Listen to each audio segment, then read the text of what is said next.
இதயம் தாங்குமா? கருமணியில் துயரம் கண்டு இமைகள் தூங்குமா?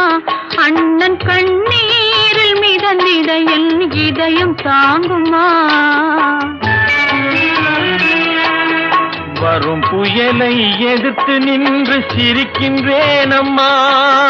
வரும் புயலை எதிர்த்து நின்று சிரிக்கின்றேன் அம்மா. தங்கை வாழ்வுக்காக என் சுகத்தை கொடுக்கின்றேன் அம்மா. ஒரு கொடியில் திருமலர்கள் பிறந்ததம்மா, பிறந்ததம்மா. அண்ணன் தங்கை